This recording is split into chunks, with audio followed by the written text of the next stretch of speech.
Hey everybody, welcome back to Let's Iron Man Super Meat Boy. On today's schedule we have the Dark Forest, and without further ado, let's get right to it. Let's take 8-bit Meat Boy for a spin. He's not at all different from your normal Meat Boy, but that different sound bites gotta count for something, I guess. At least it's some variety. What I perceive to be variety in any case.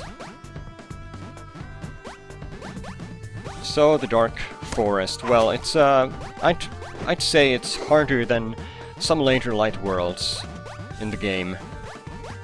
But not, oh wow, that was dumb. Once again, just taking unnecessary chances.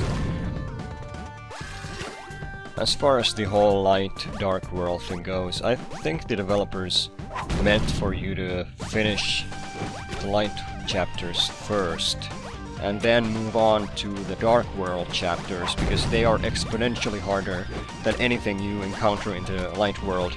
Not just the counterpart for whichever Dark World you're doing, but for example, the Hospital Dark World is by far more difficult than, say, Hell Light World, for example. But for now, I'm doing these in order. We'll see how that goes. Oh, close call there. I don't know if I don't have any fixed order. I'm thinking of doing these the same way Psyche's been doing them. That is, the light world first, then the dark world. But later on it's gotta get pretty tough, so could be that I'll revisit my schedule. So if that happens, well, I hope you'll forgive me.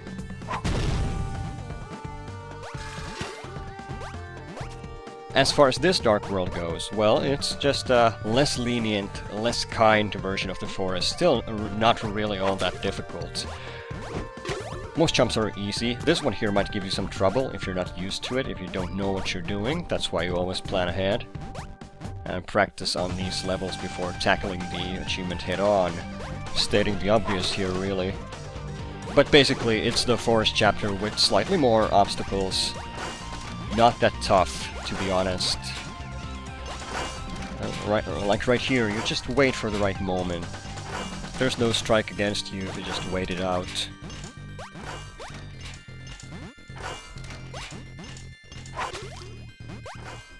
I'm kind of struggling with things to say about this chapter.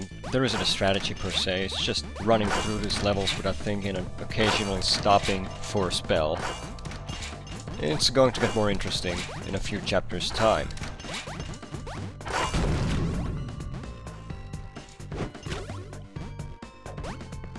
This level can be annoying if you don't move fast enough, but if you just rush it, the clock-like saw blades at the end, they're aligned just perfectly.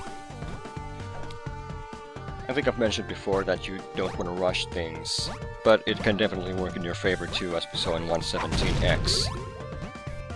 After playing this game for several hours, you build this sort of intuition for the game that can definitely help, but even that can work against you in an Iron Man run, because there's always room for mistakes, and since I tend to plan these maps ahead, even a minor difference in the actual run can severely throw me off, but that's not really an issue this early on. Oh, another close one there. Came pretty close to buying the farm a couple of times this chapter. But, once again, I nailed this on my first try, I'm sorry to say. So, the moment we get on that world map, we'll be seeing that wonderful thing pop up. Or we would. So here's once again one of my stupid edits, because I have this achievement from before. So that's all of Chapter 1 cleared. Hope you enjoyed it. I'll see you in the hospital, where we'll be dodging syringes and used hypodermics. My kind of fun. See you there.